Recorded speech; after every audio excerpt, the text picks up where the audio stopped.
നമസ്കാരം. മുഖ്യമന്ത്രി സിദ്ധാരാമയ്യ പങ്കെടുത്ത ബംഗളൂരുവിലെ പരിപാടിയിൽ കനത്ത സുരക്ഷാ വീഴ്ച സംഭവിച്ചതായി റിപ്പോർട്ടുകൾ പുറത്തുവന്നു.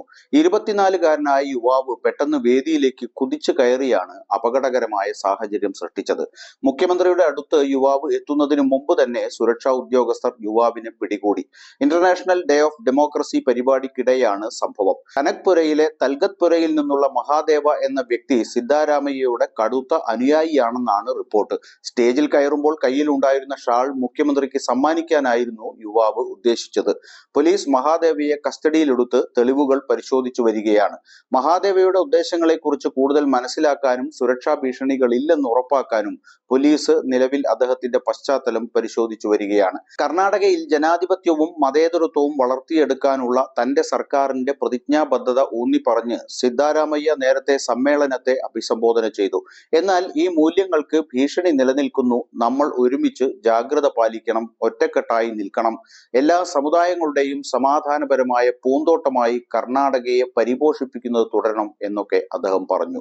പരിപാടിയുടെ ഭാഗമായി കർണാടകയിലെ 31 ജില്ലകളിലും 2500 കിലോമീറ്റർ നീളമുള്ള മനുഷ്യച്ചങ്ങല തീർത്തിരുന്നു. ഈ ശൃംഖലയെ ലോകത്തിലെ ഏറ്റവും ദൈർഘ്യമേറിയത് എന്ന് സംസ്ഥാന സർക്കാർ വിശേഷിപ്പിക്കുകയും അതിലെ ജനങ്ങൾക്കിടയിൽ സമത്വം, ഐക്യം, സാഹോദര്യം എന്നിവയെ പ്രതീകപ്പെടുത്തുകയും ചെയ്തു. സിദ്ധാരാമയ്യയും മുതിർന്ന മന്ത്രിമാരും വിധാൻ സൗദയ്ക്ക് മുന്നിൽ നടന്ന ഈ മനുഷ്യച്ചങ്ങലയിൽ പങ്കെടുത്തു. സംസ്ഥാനത്തിനകത്ത് ഐക്യദാർഢ്യം പ്രകടിപ്പിക്കുന്നതിനും സാമുദായിക സൗഹാർദ്ദം പ്രോത്സാഹിപ്പിക്കുന്നതിനുമാണ് പരിപാടി ലക്ഷ്യമിടുന്നത്. ബുദ്ധന്റെയും ബസവണ്ണയുടെയും കാലത്ത് ജനാധിപത്യം നിലനിന്നിരുന്നുവെന്നും അനുഭവ മണ്ഡപം ജനാധിപത്യത്തിന്റെ പ്രതീകമാണെന്നും സിദ്ധാരാമയ്യ പരാമർശിച്ചു. വിദ്യാഭ്യാസ സ്ഥാപനങ്ങളിൽ ഭരണഘടനയുടെ ആമുഖം വായിക്കേണ്ടതിന്റെ പ്രാധാന്യം അതിന്റെ മൂല്യങ്ങളാൽ അദ്ദേഹം ഊന്നിപ്പറഞ്ഞു. ഭരണഘടനയുടെ ആമുഖത്തിന് വലിയ മൂല്യങ്ങളുണ്ട്. അതുകൊണ്ടാണ് എല്ലാ വിദ്യാഭ്യാസ സ്ഥാപനങ്ങളിലെയും വിദ്യാർത്ഥികളെ കൊണ്ട് അത് വായിപ്പിക്കാൻ ഞങ്ങൾ ശ്രമിക്കുന്നത്. ഐക്യം തകർക്കുന്ന ഛിദ്രശക്തികളെ പരാജയപ്പെടുത്താൻ ജനാധിപത്യത്തിന്റെ വക്താക്കൾ ഉയരണം എന്നും സിദ്ധാരാമയ്യ കൂട്ടിച്ചേർത്തു.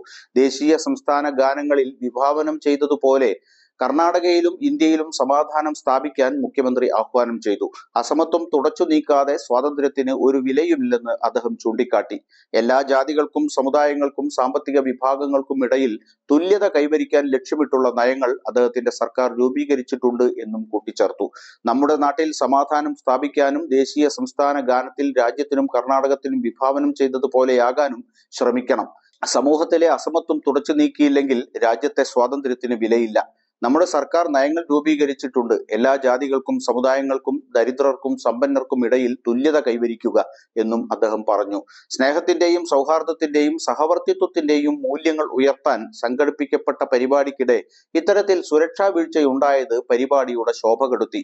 എന്തായാലും അതിക്രമിച്ച് കടന്നയാൾ ആരാധകനാണോ അക്രമിയാണോ എന്ന് അന്വേഷണം പുറത്തു കൊണ്ടുവരുമെന്ന് പ്രതീക്ഷിക്കാം.